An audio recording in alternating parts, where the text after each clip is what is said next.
Allons maintenant à la Galerie 3, le Canada moderne, qui couvre la période de 1914 jusqu'à aujourd'hui. Elle explore la manière dont le Canada s'efforce de devenir un pays prospère et indépendant et de plus en plus inclusif. Elle met en lumière de manière très concrète la lutte des individus et des communautés pour l'inclusion sociale, pour leurs droits, pour leur culture et la façon dont le défi de négocier les différences reste une constante dans le Canada d'aujourd'hui. Cette galerie se concentre sur les histoires qui sont essentielles à notre identité en tant que nation. Comme cette galerie couvre l'histoire plus récente, il se peut que vous tombiez sur des histoires familières et que vous découvrirez des événements qui résonnent dans votre propre vie. Nous sommes devant la partie sur la Deuxième Guerre mondiale de la salle de l'histoire, devant une immense photographie. Et ce n'est pas pour rien que la photographie est immense. Elle est à la taille ou à l'échelle de la contribution du pays durant la Deuxième Guerre mondiale. Contribution militaire, bien sûr, très forte, 1 million de personnes sur 11 millions d'habitants, mais également production agricole et industrielle massive. On a produit des avions à la grandeur du pays, 16 000 avions à la grandeur de la guerre, et notamment l'implication des femmes dans le milieu du travail sur le plancher de production, ce qui était une très grande nouveauté dans la société canadienne.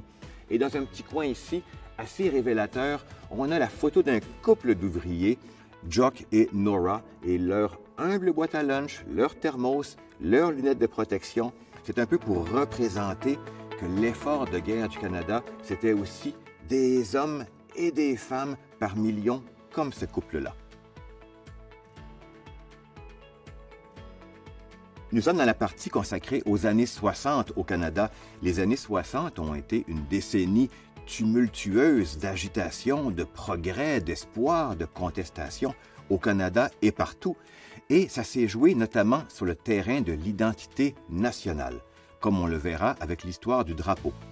Dans les années 60, le Canada se questionne, cherche à se réidentifier. Est-ce que ce sera un pays accroché à son noble héritage britannique ou plutôt allant de l'avant? Il y a eu toutes ces grandes discussions-là. Nous n'avions pas de drapeau distinct au Canada, complètement distinct, avant 1964. Le premier ministre Pearson décide d'en adopter un. Il propose un modèle bleu, blanc, rouge avec 3 feuilles d'érable qui n'a pas été très populaire. Alors les Canadiens se sont emparés de la question. En 1964, ont soumis des milliers de propositions et d'idées. Le Parlement a étudié 1200 modèles, je crois, pour arriver au drapeau unifolié qu'on connaît. Je suis devant une machine à coudre qui a une importance historique. Elle a été utilisée par une dame qui s'appelait Joanne O'Malley et elle a cousu le prototype du tout premier drapeau canadien que l'on connaît actuellement en octobre ou novembre 1964. Donc c'est une machine de grand prix, de grande valeur historique. Nous sommes maintenant dans l'histoire qui explore les expériences des peuples autochtones du Canada entre 1885 et aujourd'hui. Il s'agit d'une section les plus complexes de la salle, mais aussi d'une section très importante pour la compréhension du Canada contemporain. L'histoire comporte 2 fils conducteurs.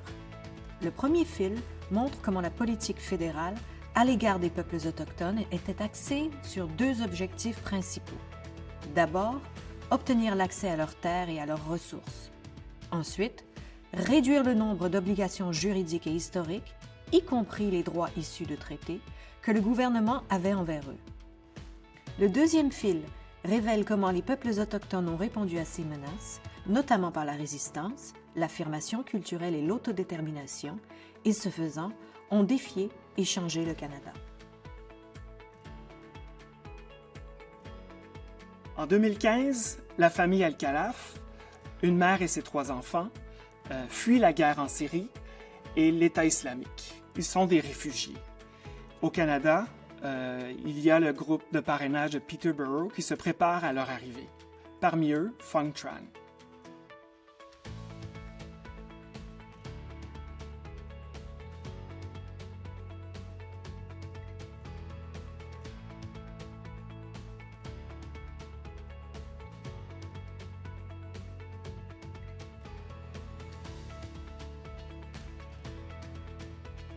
J'espère que ce rapide survol de la salle de l'histoire canadienne vous donne envie de découvrir vous-même cet espace inspirant. Vous y vivrez des moments de réflexion qui peuvent peut-être vous faire pleurer, vous faire sourire, vous rendre nostalgique, mais qui font tous partie de notre histoire. Aujourd'hui, le Canada a la réputation d'être un pays stable et compatissant, et il occupe un rang élevé en matière d'aide humanitaire et d'engagement mondial. Mais l'histoire du Canada n'est évidemment pas terminée, nous continuons à l'écrire aujourd'hui et chaque jour. Qu'est-ce qui nous tient à cœur? Que cherchons-nous à préserver? Où allons-nous à partir de maintenant? Ce sont des questions qui se posent aux Canadiens de tous les horizons, démontrant de façon immédiate et personnelle qu'ils sont tous activement impliqués dans le façonnement de l'histoire et de l'avenir du pays.